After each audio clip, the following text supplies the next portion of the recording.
Okay, everyone, we're about to get started. We can silence our phones, close the side doors, back doors closed. Thank you very much. Good afternoon, everyone. We are on the record. Today is Monday, the 23rd day of June in the year 2025. This is the City Council Caucus meeting of the Jersey City Municipal Council. We had a scheduled 4 p.m. start. The clock on my cell phone is showing 4:02 p.m. May we have a roll call for the commencement of this caucus? Councilperson Ridley. Here. Councilperson Hewlings and Baggiano will be out. Councilperson Saleh is not here yet. Councilperson Solomon. Councilperson Gilmore is not here yet. Councilperson DeGise. Here. Councilperson Rivera. And Council President Waterman.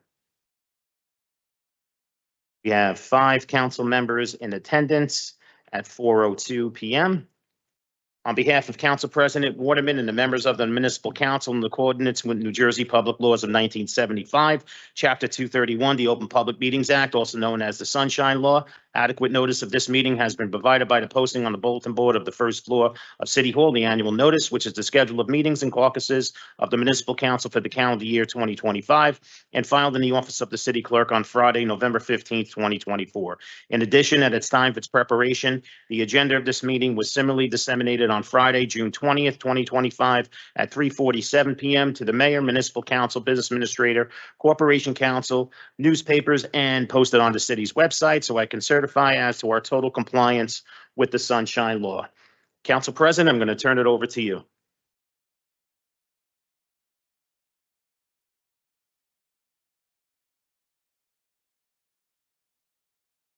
Good afternoon, President Waterman, members of the council. I have 5 resolutions for you this evening. First one is number 1032-25443. Resolution will authorize the award of a contract to Rachel Michelle Oil Company for the purchase and delivery of diesel fuel under New Jersey state contract. Total amount of this contract is $900,000. Funding for the matter is available in the DPW operating account. Next is 1033, Resolution 25444. Resolution will authorize the award of a contract to McCluskey Mechanical Contractors to perform emergency repairs and replacement of the HVAC system at Bishop Street Communication Center to sustain the city's emergency 911 and public safety communication system. Total amount of the contract is $124,843. Funds are available in account number 01-201-295-314. Director, what happened with the HVAC system? The problem down there, Councilman, is an old system. Unfortunately, the building is only 16 years old. Maintenance has always been an issue with it. We had a situation where the power exceeded what the servers were able to operate on. So until the new communication center is built out, we're totally reliant on this location for the servers. Yep. If we lose the servers, we lose everything. We lose communications, we lose the network and telephones, even 911 goes down. I felt it was best to, as long as the building is going to be utilized, that we have it up and there's no further issue. Okay, thanks. Resolution 25445, 1034. Resolution will authorize the award of a contract on the competitive bid to Gateway Security Incorporated, DBA Gateway Group, to provide armed and unarmed security guard services at various city facilities. Term of this contract is for 3 years, totaling $11,811,118.73, broken down as follows. Year 1, $3,781,787.10. Year 2, $3,931,165.99. And year 3, $4,098,165.64. An encumbrance in the amount of $250,000 will be established under account 1-201-31433-314. Great. These are the same security company from last time, right? That's correct, Councilman. Okay. So with regards to, I know we did a couple of the I guess temporary extensions. How does that money affect the new contract? As far as the awarding of this contract? Yes. Well, two things. Obviously, we've been using the company for a good number of years, and their performance has been pretty good. Yes. I was on a committee along with John Lynch of Administrative Services and Dan, our fiscal fellow. And we felt that based on the performance of the past and what they're proposing to do, they've always been very reliant. If we had to bring security people in for extended hours and things like that, there was never an issue. That's the reason why they were chosen, and the bidding process. There was a lot of the companies that bid really couldn't meet the terms of the contract, so we went with this company based on past experience. And my final question is, so does this mean they're going back to the regularly scheduled program? Because at one point they were on like this, I guess, this scaled back scheduling system. I have John Lynch here. John is actually, if you like, John, can you come up and answer the councilman's question?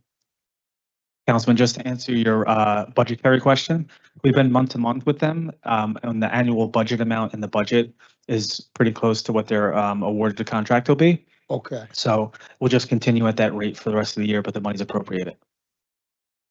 Yeah, good afternoon, council. As far as the scheduling, that scheduling was worked out through the BA's office, and the scheduling is as we currently have it now.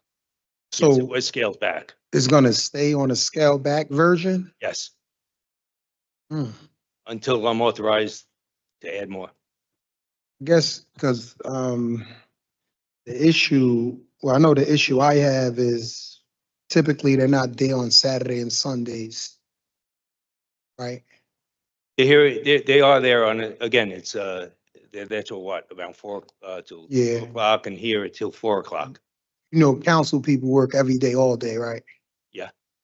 So just saying from a security perspective in the building, if the contract was ironed out, I don't know why we can't go back to the full scheduling of the security. I'll have to refer to the Councilman, we'll get a cost analysis for that. With this, it's just we're prioritizing the post, and then we could change the hours within each post. So that's what you're awarding a contract on is the actual locations, but the hours could be expanded or decreased. Okay. All right. All right, next item is 1035, 25446, resolution reauthorizing the award of a contract to Safeware Incorporated for the purchase, delivery, and installation of big top shelter insulation for 2 locations, Department of Sanitation sweeper tent and the Office of Emergency Management Homeland Security Emergency Vehicle Storage Unit. Total amount of this contract is $288,333.10, and the funding is available in the DPW capital account. Which number is that, Greg? That's 1035. Basically, Councilman, what this is, we use the tents at Public Works to store the sweeper equipment. And the interior, they're approximately 10 years old. The interior is the insulation portion is starting to fail.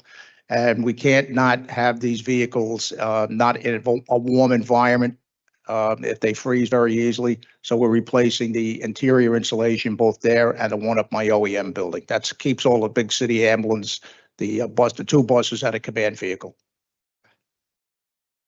And the last is 1039-25-450. Resolution will authorize a change order for the contract with Hague Service Corporation from $39,780 to $44,980, an increase of $5,200 associated with unforeseen fire alarm service system modifications to the City Hall fire system. Funds for this increase are available in the account 01-201-26295-314. Oh, Greg, you did 33, right? We did 33, correct. Yeah, I missed 33. What exactly is going on? Because I know at one point everyone was moving to the public safety building, and then it was kind of like between both, and now we The servers for this present system, the actual call takers and the 911 system was moved to the new facility on King Drive. Bishop Street still houses all of the servers.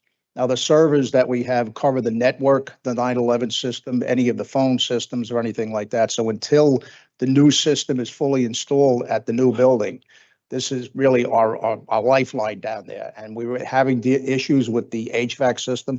In the last couple of weeks, we had temperatures exceed almost 100 degrees.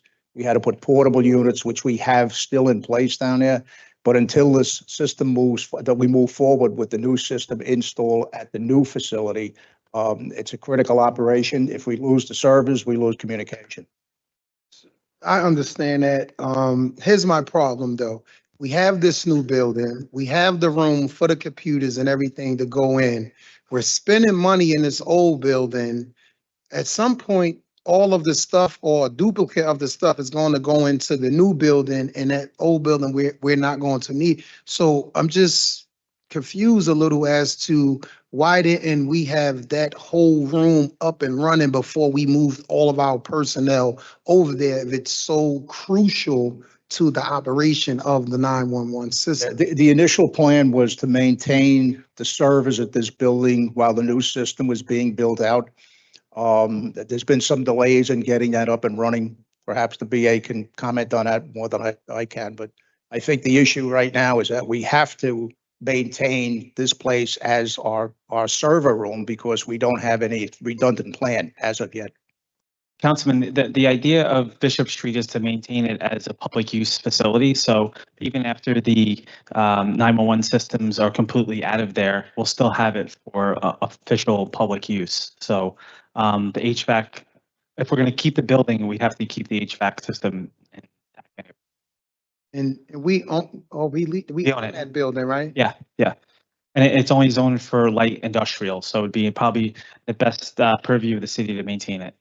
Okay, so do we know when everything is gonna be up and running at at the public safety building? At the Bishop Street location? No, at, when everything is going to be at the MLK, I would say a bare minimum, probably a year. year? System is custom designed. Thank you.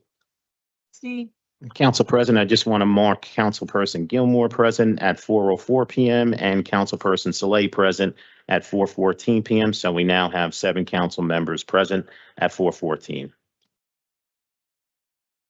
good afternoon, Council President, council members. I have one item for you today, item 10.36, Resolution 25-447.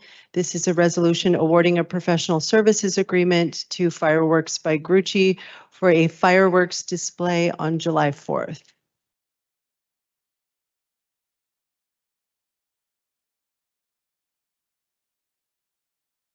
Thanks.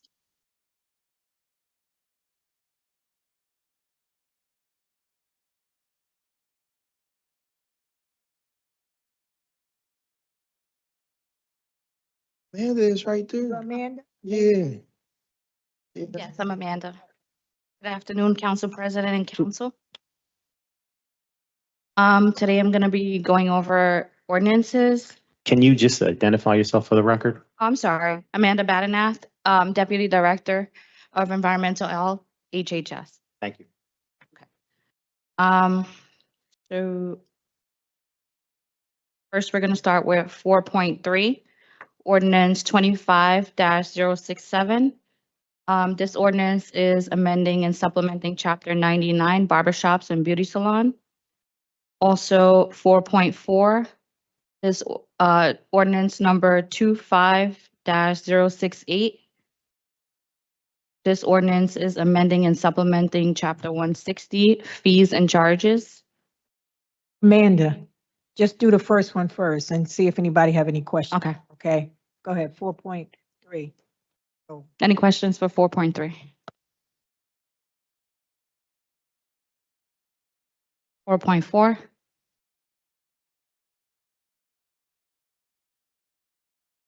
No. 4.5, ordinance number 25-069. This is an ordinance supplementing Chapter 175, food handling establishments. Questions? Go ahead, Amanda. 4.5, ordinance 4.6, Ordinance 25070. This ordinance is amending Chapter 182, Health and Sanitation. Any questions? 4.7, Ordinance 25071. An ordinance amending and striking Chapter 193. That means people can sell ice, basically. Is that a, Yeah, on? this code no longer applies to us because ice is sold in retail food establishments and it's no longer delivered by trucks. So this does not apply. Got it. 4.8. Ordinance 25-072. And this ordinance is amending and supplementing Chapter 207, Laundries and Dry Cleaners. Any questions? What's going on here? What's going on with this one? Basically, the definitions are being updated to match the fees from 160. So just laundromats and dry cleaners, point operated and drop off. Yeah, I saw there was strike throughs for the coin operated and It's just a change in definition because we have laundromats that are swipe cards, no longer coin operated. You could use different methods of payment. got it. Thank you, Amanda. Mark?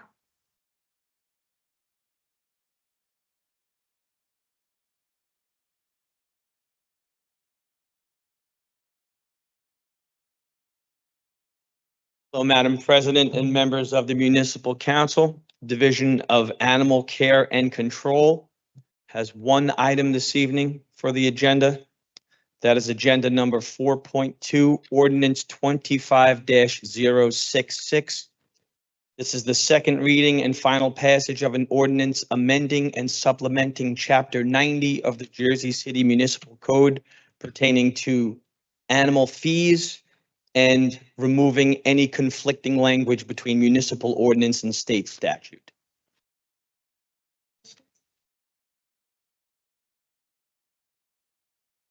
Thank you. Maynard?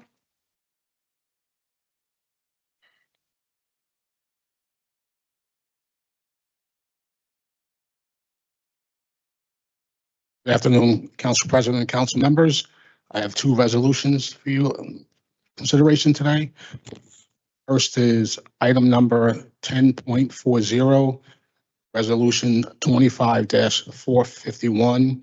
It's a resolution providing local support for Kind Buds Jersey City LLC to operate a Class 5 retail cannabis business at 545 Newark Avenue. It was approved by the CCB on November 13th, 2023, and the Planning Board on February 25th, 2025. So, Director, I believe the council initially voted this down a couple months ago. And my memory was that the core issue at hand was the extent of community outreach and the, conversations had in the Journal Square community, as well as with Councilman Boggiano's office. Do we have an update on, what was done? If the applicant can list all the outreach efforts, so we just have all that?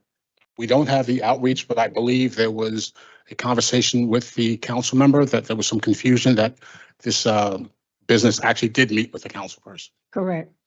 That's Okay, where we put so, it back. so I guess two things on my end. One would be, before Wednesday, I know he's not here, but could we have the council member in his office clarify for the full council what the communications were? And then can we ask the applicant to just outline for us his outreach efforts, just so we have them clearly documented in advance of voting? Okay. He's here. He's Okay. here. He's here. Come up. Sure. He's Great. here with his Thank you. attorney. Okay. They did meet. That was a problem. If you can both just identify yourself for the record before you speak. Good evening. I'm Fruquan Muzan. I'm a partner at law firm Fox Rothschild. I represent Kind Buds and Mr. McDaniel. Mr. Daniel, my client. Thank you. Good evening, council. My name is Michael Daniel. I am the owner of Kind Buds. Councilman Solomon, there was a miscommunication between myself and Mr. Boggiano's office. I was actually the only person that did meet with the community. When I went in front of the Cannabis Control Board, they had asked me to meet with the Hilltop Community Group, and I did. Miss Laura Moss and Miss Cochina Boggiano, they actually sent an email to the Cannabis Control Board, letting them know that we did meet, that I addressed any community concerns, that I walked them through the process. And like I said, I was told at that meeting that I was the only one that actually sat there and met with the community. Okay, great. What had happened was there was a miscommunication because I did have that. No, go ahead. I did have that, when I had that meeting with them. Yeah. It wasn't on file with, Mr. Boggiano's office. Got it. But the email did go to the Cannabis Control Board saying that I did meet with them. Okay, great. And I think on my end, we just treat every applicant the same way. So I'll reach out to Laura and Katrina and just say, hey, can you let us know did you ask for anything in the meeting? Where are you guys at with that? And just confirm with Councilman Boggiano's office where they are before Wednesday. But thank you. Do you? No, Go ahead. Go ahead. I'll let the lawyer. No. They gotta answer your questions. Go ahead. Yeah, What's there's a Kind Buds in Maywood, and do you have any ownership affiliation with that? I do not. No, I do not. You have any relationship with them? So why do they have your name? We had a meeting in the past, but I have no relationship with them. There's actually been multiple Kind Buds throughout the state. That's why mine is Kind Buds JC. I don't have any relation with any other Kind Buds in the state. And the CCB voted down your application twice. Is that correct? That's not correct. Only once. Only once. And then they asked for community outreach, and I did the community outreach. And as soon as I did that, they voted yes. There's an applicant a few doors from you. Why can't, when you submitted your application, you were aware of the fact that there was another application ahead of you? So I actually have been leasing that space since May of 2022. I had no idea there was no other applicant, but I did meet with the applicant, and we had a talk in terms of she was trying to merge with me because she said that her place had too much structural damage and it was going to cost her north of $300,000 to fix, and it's something that just didn't make sense for her at the time. My question is, what is preventing you from going anywhere else across Jersey City? And do you have other properties in Jersey City where they're not a few hundred, like 100, 200 feet from another cannabis dispensary? I don't, and it has everything to do with this. I need to know, you have other property in Jersey City? Yes or no? No. Okay. Like I said, I've been paying rent there for 3 years. I've been there. I've been in this whole process for over 3 years. Okay, but there is someone a few doors from you. Right, and we were doing the, I guess we were applying at the same time. She just happened to get approved before I did. That's not the story that she tells. Well, she's not here, and so we can't do no secondhand. This one's. It's not secondhand, it's, Yeah, I mean, she's not here. we have, hold on. She's not here. She's Madam not here. President, one Can't second. talk for her, We have Maynard who can tell us the history you know. of who applied first and where they You know. were. I mean, And I said it No, during the- ultimately, Just a minute. No, this is questioning. I said it during the first vote. I think we get in a slippery slope Thank when you. we allow certain things for other businesses and don't That's the allow it truth. for somebody else. So We going through let's this just be with him. careful when we're talking about the door to door, because the council did set a rule. yes. We did not want that to happen, but it's been happening. Not saying it's Correct. the council's fault that it's been happening, but It it's is. been happening. So we have to be careful. That's all. I'm Yeah. saying. Yeah.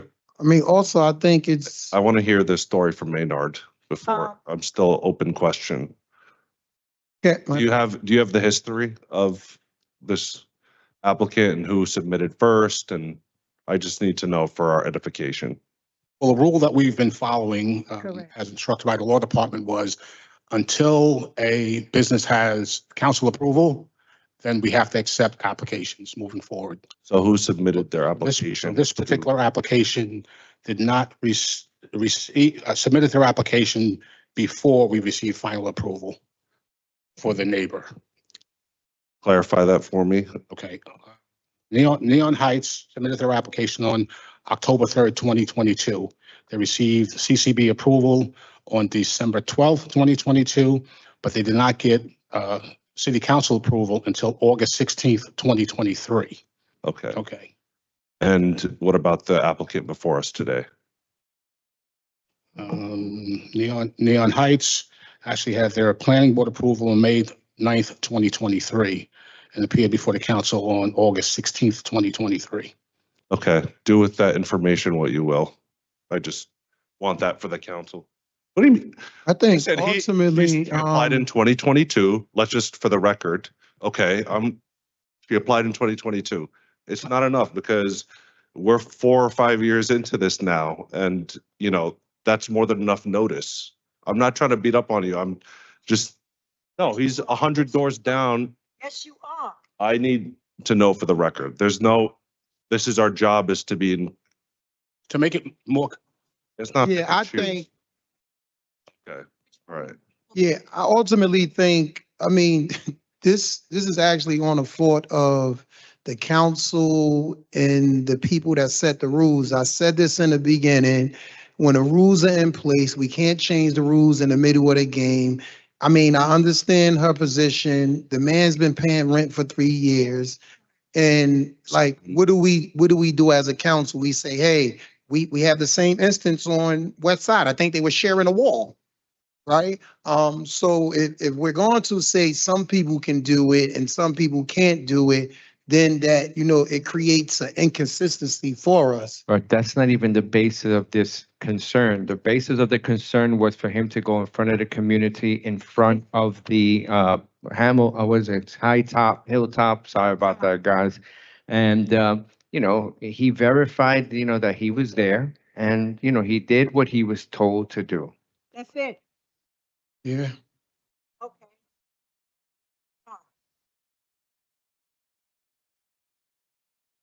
Okay. Just 2 seconds. I've been a cannabis attorney since cannabis became legal in New Jersey. I have probably a dozen dispensaries in New Jersey clients. So I've been going to the CCB. I was probably at the first meeting. And this client is among the most qualified of all of the others that I have, and many of them are already open. He's a local guy. He's from Jersey City. He's a business owner. We went to CCB the first time and he was told to talk to the community, which was easier for him than others because he's actually part of the community. We went to Hilltop, he spoke to them, everything went fine. We went back to the CCB and was approved. And I know for sure I have other cannabis companies that are open with dispensaries within 600 feet. I know that for sure. I just wanted to make that clear. Okay. I understand that. It is my personal feeling as though we are so late in the game right now for us to be doing this as a council. So yes, there were ones that were approved because the discussion that was had here in this body was, I got the lease first. I put in my application first. And this was happening with applicants. They were disputing who came first. Okay, so this council allowed those people to go through. But I asked on the record with Maynard, who applied first. Clearly, there was one cannabis applicant that got to the finish line before him, both in application, all the approvals up until now. So we can't make the same argument for the ones passed that we can today. But it's up to the council whether they believe the community impact plan is good enough, whether they want to have another dispensary a few hundred feet away. It's up to us. So I just wanted it on the record. Okay. Thank you. Maynard, anything else? Okay, this will be on the agenda. Go ahead. This is. Next, I have item number 10.41, resolution 25-452. It's also a resolution providing local support for Maris NJ LLC to operate a Class 5 retail cannabis business at 4 Jordan Avenue. It was CCB approved on May 28th, 2024, and Planning Board approved on February 25th, 2024. And they have an MOU with Hudson County Community College. You said 4 Jordan Avenue? Yes. Is it a dispensary at 2 Jordan Avenue? No. Okay, I was just checking. Sorry. No. Okay. Question. Thank you, Maynard. Thank you. Louis.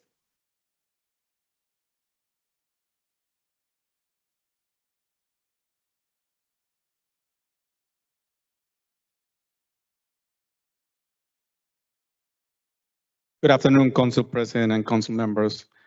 My name is Luis Rubio, I'm Deputy Commissioner for Technology. I'm presenting two items for your consideration today. Item 1, Resolution 2548, agenda number 1037, a resolution ratifying a contract for Delmark Marketing LP for the annual support for a spatial data logic software license under state contract for the Department of Administration Division Information Technology. The total amount of the contract is $58,447 with 38 cents.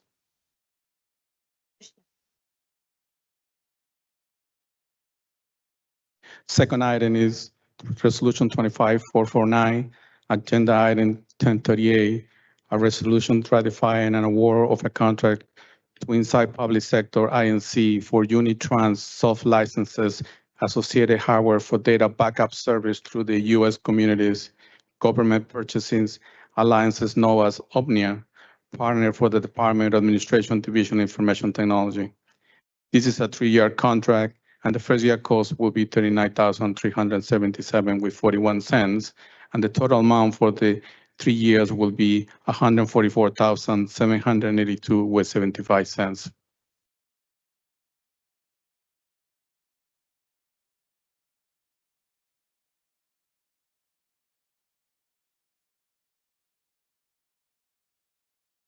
Good evening.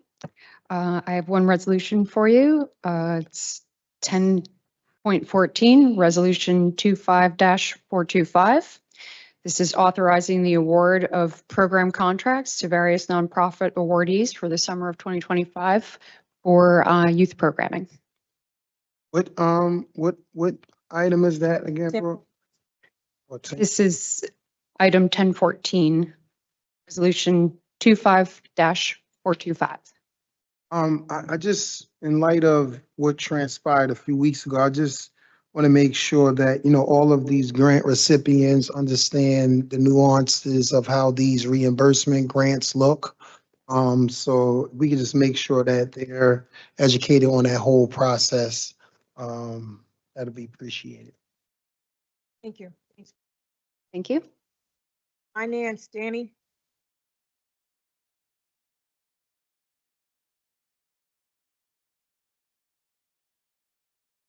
Good afternoon, Council President, Council members.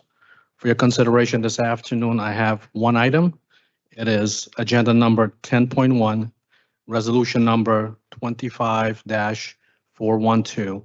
And the title of the resolution is Resolution Authorizing an Emergency Temporary Appropriation for Calendar Year 2025. This request is needed for the continuation of city services, contractual obligations without any disruptions. Any questions? Thank you. Thank you.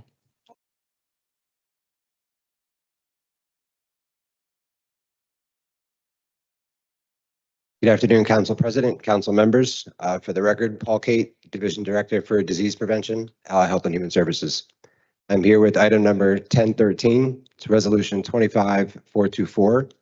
This is a resolution asking for approval to accept a gift in the amount of $14,000 from Jersey City Medical Center to help with our public health outreach and awareness efforts for our underserved communities. Any questions? Are good? So this is, Good, I'm sorry. so what is this 14,000 for advertising or? To help bring services to communities that don't have them.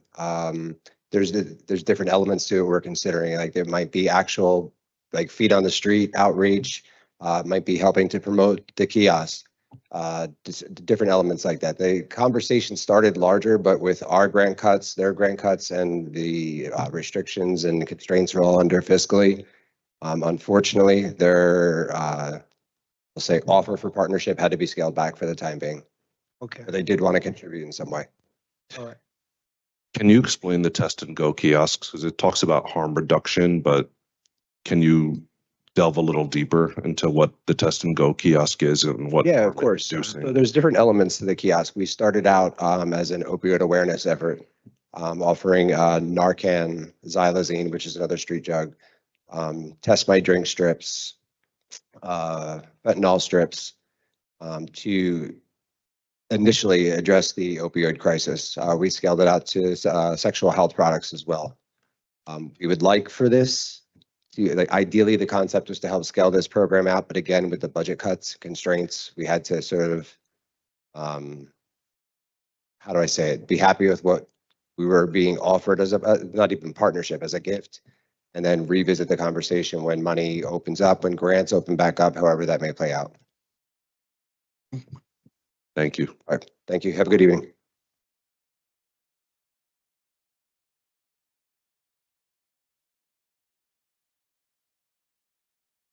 Afternoon, Council President, Council members. My name is Brian Danko. I'm the Assistant Assessor in the Assessor's Office. We have one item, which is a resolution to cancel a portion of the real estate taxes from years 2021 through 2025 on a small portion of Lot 4 in Block 11707.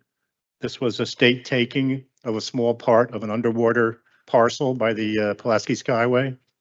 And therefore, the man who was paying the taxes on the whole thing now gets to get back some of the money for the part that the state took.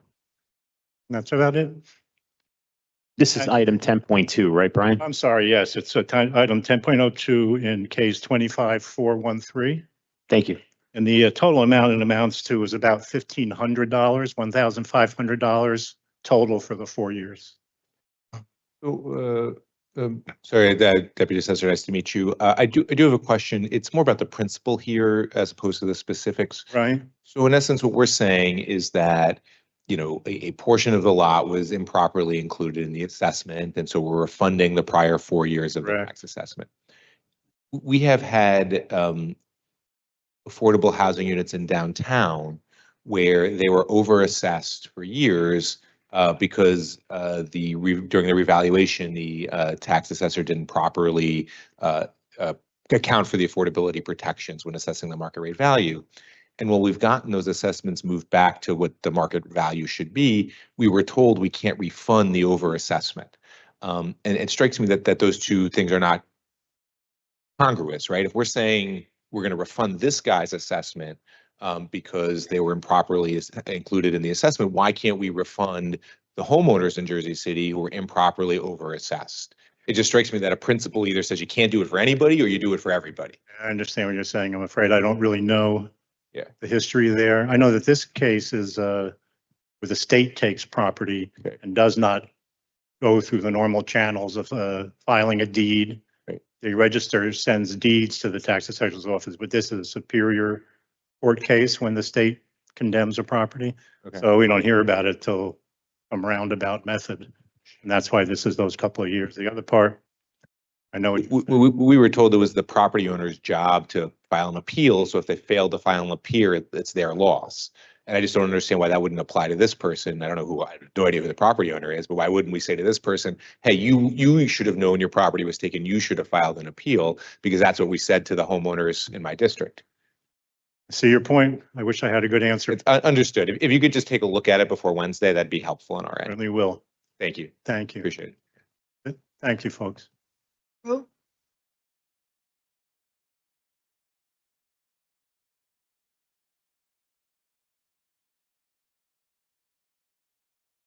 Good afternoon, Council President, members of council. Drew Banghart, Deputy Director of Department of Infrastructure on behalf of Engineering. I have two items today.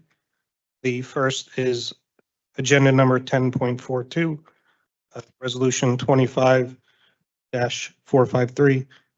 This resolution is an agreement with the Friends of Quality Education for the former city lot, block 24301, lot 1.02, probably better known as the old commercial street lot on Caven Point Avenue.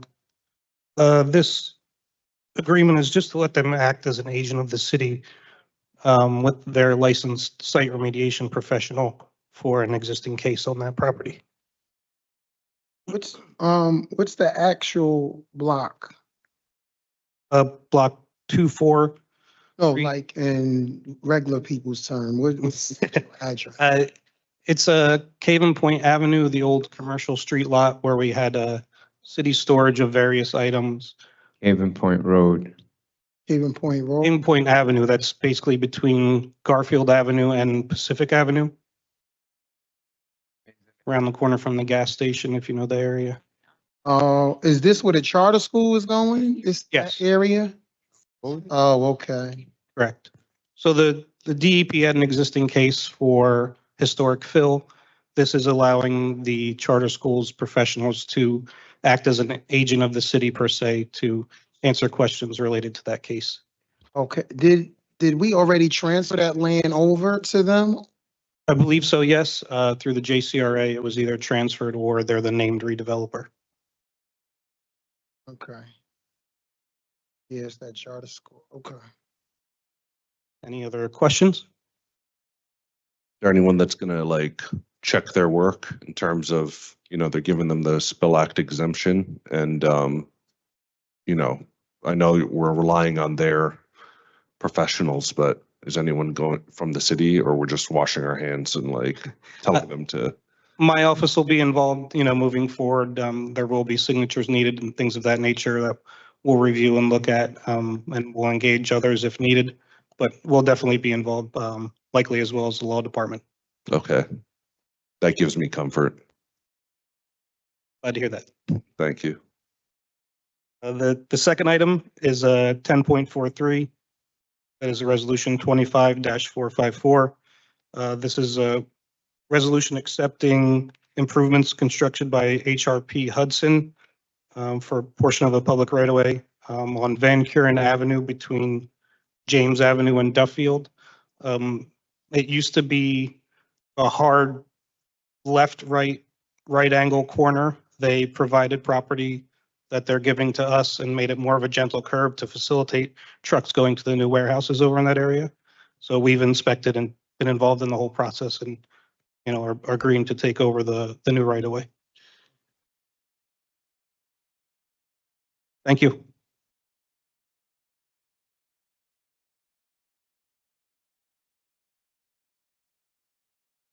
Everyone, hi, Council President Waterman. I'm here for the 2025-26 historic downtown budget. Here to answer any questions. Rachel, has the administration and the SIDS, I know there was back and forth on trash containers, so putting containers out, and have we determined, is that in this budget? Is it administration function? Is it both of us combined to determine the trash containers for where we're going to store the trash? I just spoke to Sonia Dublin and she said that it is supposed to be approved soon for the trash cans. So I'm waiting. Okay, so it's not in your budget. No, it's not in my budget. So just before Wednesday, I'll just confirm with the administration what our plan is, because we're thankfully not as bad as Hoboken, but we have a rat problem, and Yes, the containerization makes a big difference in terms of stopping that. So we want to make sure that that's moving forward. Yeah, and we just changed all the trash can slips in downtown today because the trash slips were open. So we just changed them all to hopefully, close that in a little bit. Do you have an opinion of what should be done to Barrow Street, or that you want to publicly say, or are we taking this offline? I don't know. No, I'm just curious, like if there's a position. Whatever my board and my members decide, and my councilman who's on my board and James, whatever they decide, that's where I stand. Whatever is good for downtown, I will support. Okay, thank you. Thank you.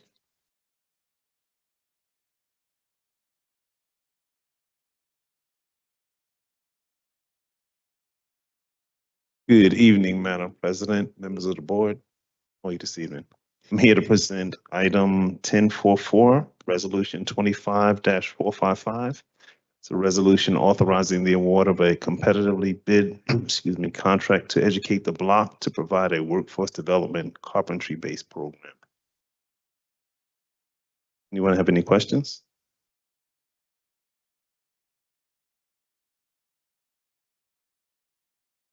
Thank you. Have a good evening.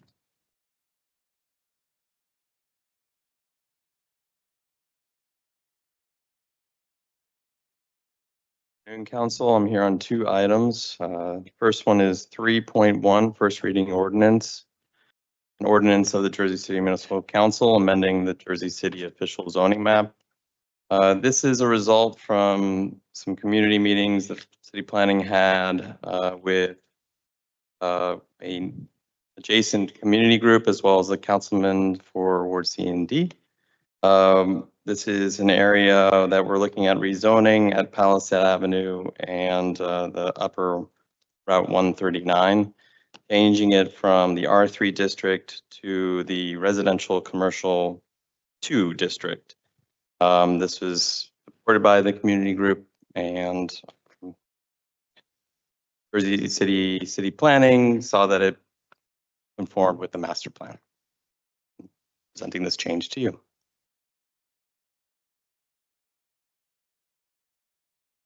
Right.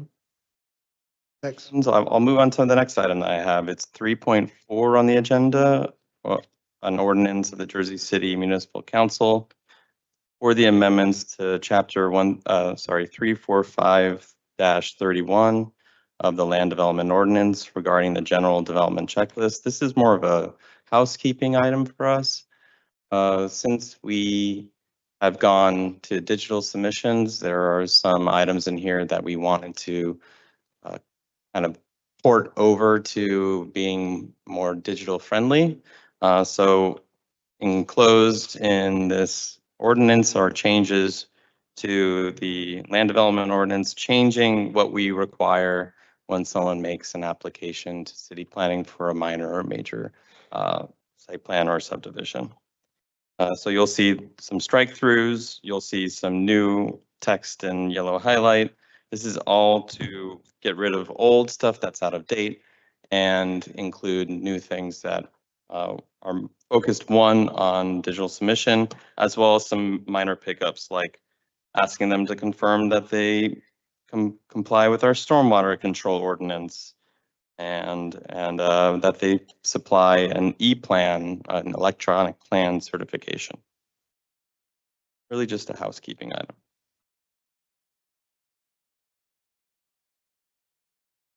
Okay, thank you. Have a good afternoon.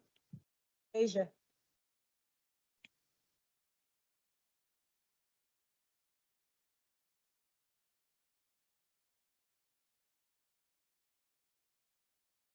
Afternoon, Council President, members of the council. I have agenda item numbers 10.17 through 10.26.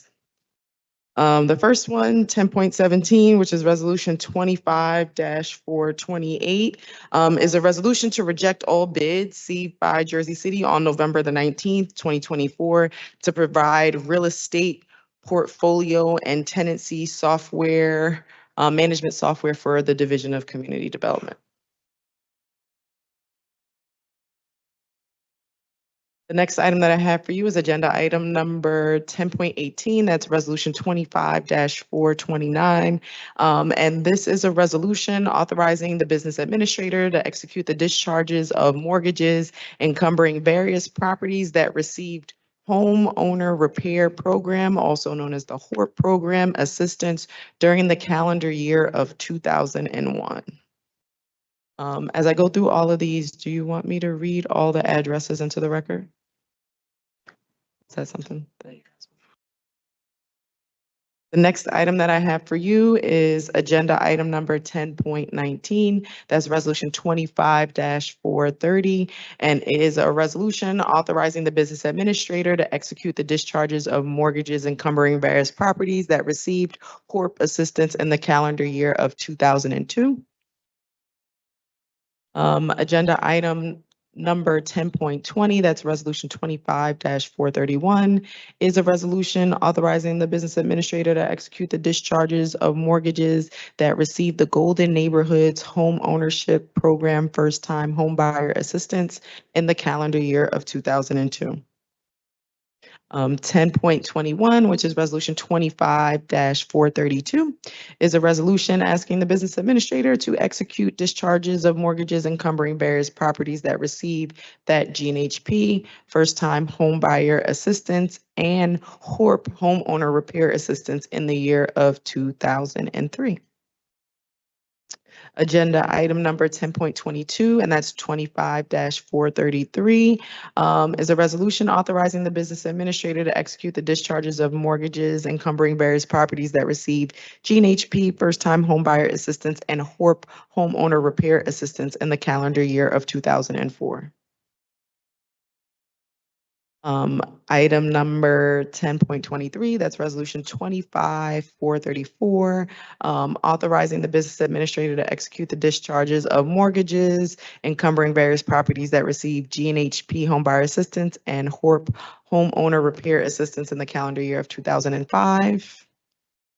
10.24, that's resolution 25-435, a resolution authorizing the business administrator to execute discharges of mortgages encumbering various properties that receive GNHP and HORP assistance in calendar year 2006. 10.25 is a resolution 25-436, authorizing the business administrator to execute discharges of mortgages that received HORP, homeowner repair program assistance, in the year of 2008. And the last one that I have for you is agenda item number 10.26. That's resolution 25-437, and it's to authorize the business administrator to execute the discharges of mortgages, note, and/or the legal instrument encumbering various properties that received GNHP, that's the first time homebuyer program, NSP, that was the neighborhood stabilization program, affordable housing trust fund, and/or home assistance, in the calendar years of 2005 through 2014.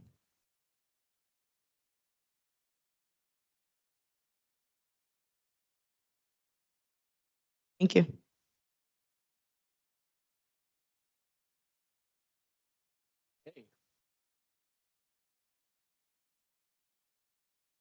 Right, on to our first reading ordinances. Item 3.1 was touched on earlier. Item 3.2, City Ordinance 25-075, is an ordinance amending Chapter 160 fees and charges, establishing Zone 3 permit fee.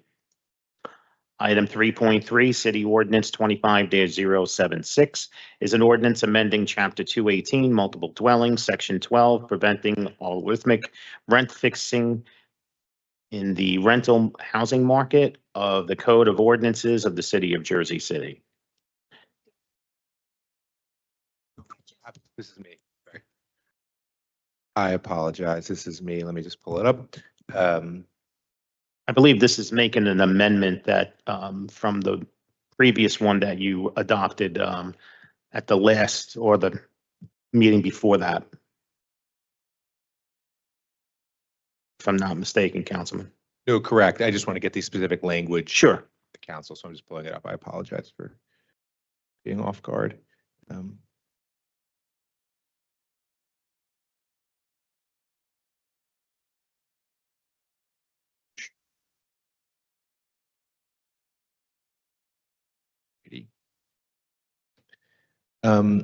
So it's just a clarification of one clause that was given to us just to ensure that the intent of the ordinance. So the original clause wrote, "It is unlawful for any real estate lessor, agent, or subcontractor, therefore, to subscribe to, contract with, or otherwise exchange anything of value in return for the services of a service provider."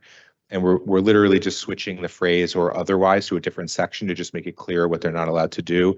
So it says, "It is unlawful for any real estate lessor, agent, or subcontractor thereof to subscribe to, contract with, exchange anything of value in return for, or otherwise utilize the services of a service provider." So it was just a way to make sure that there wasn't you couldn't use the vague language to misinterpret the law. So it's just that's the only phrase that's changed in it.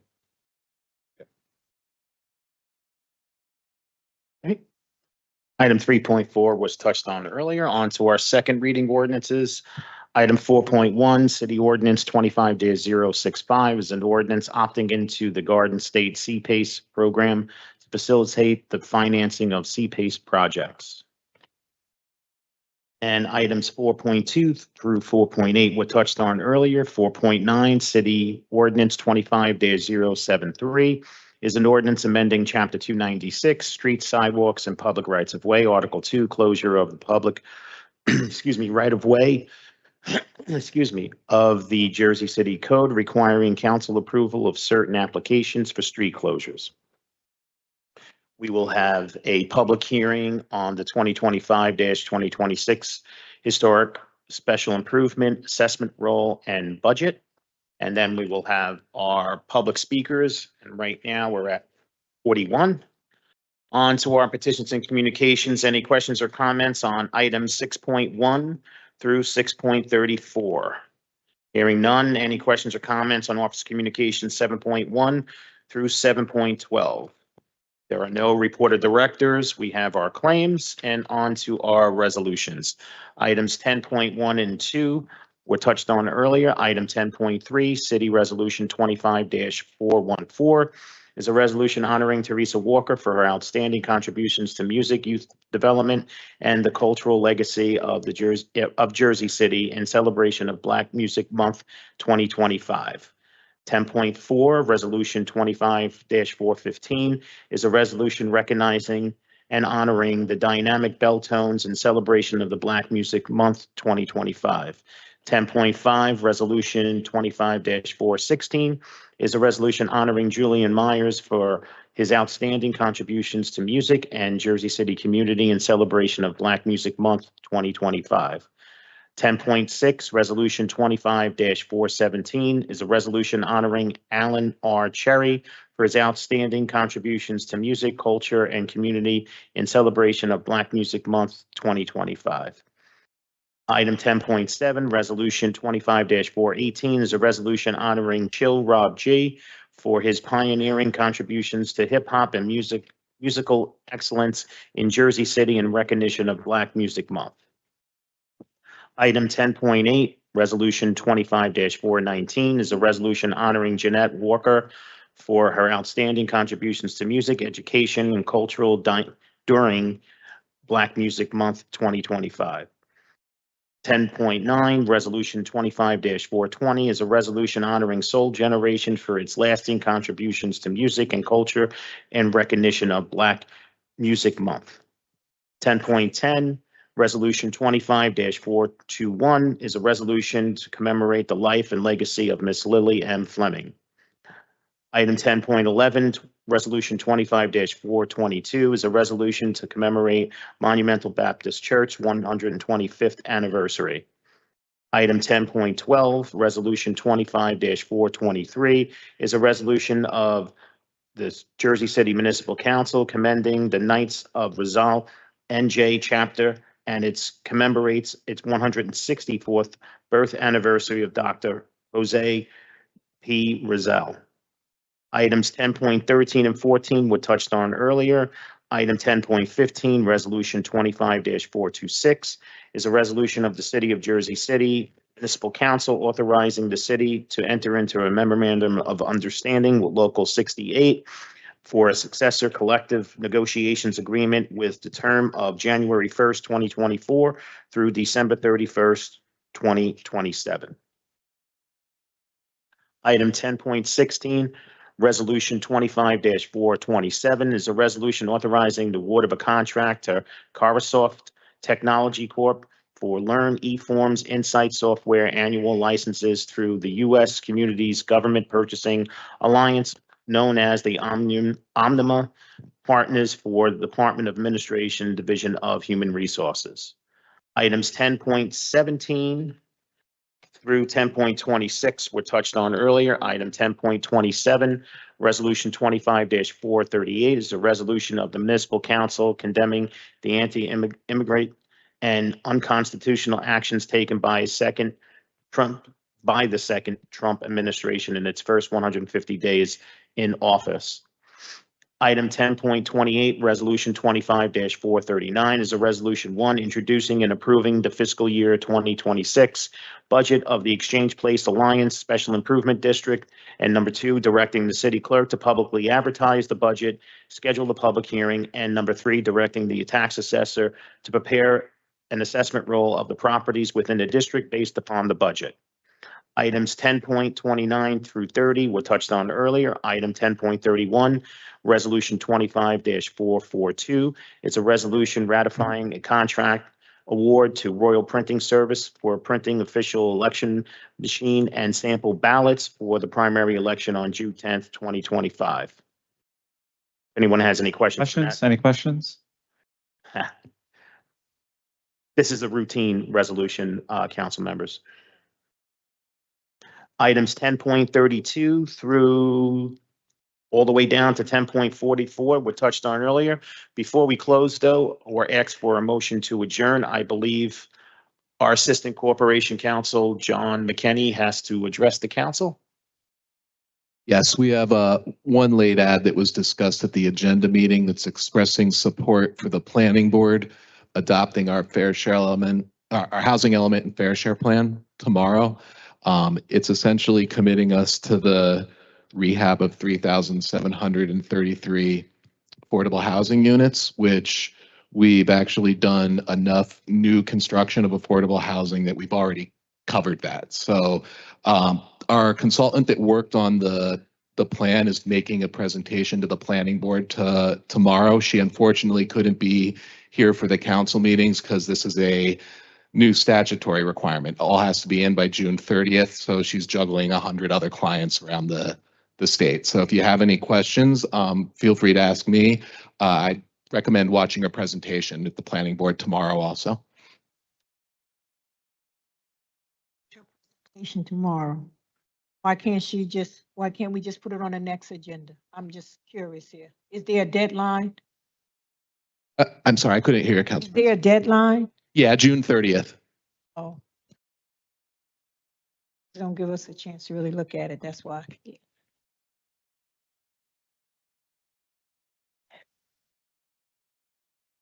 Sorry, you did actually vote in January to adopt the resolution that addressed essentially the same thing. This is just a more formal document that insulates us from a builder's remedy lawsuit.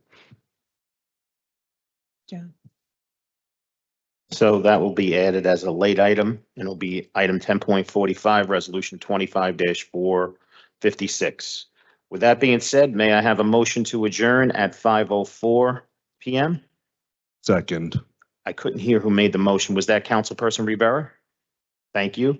And it was seconded by Councilperson Saleh. On the motion to adjourn at 5:04 PM, all council members present by acclamation, please say aye. We are out of here at 5:04 PM. Thank you so much, everybody present and everyone watching at home. Remember, teamwork makes the dream work. Have a great rest of the day and stay safe.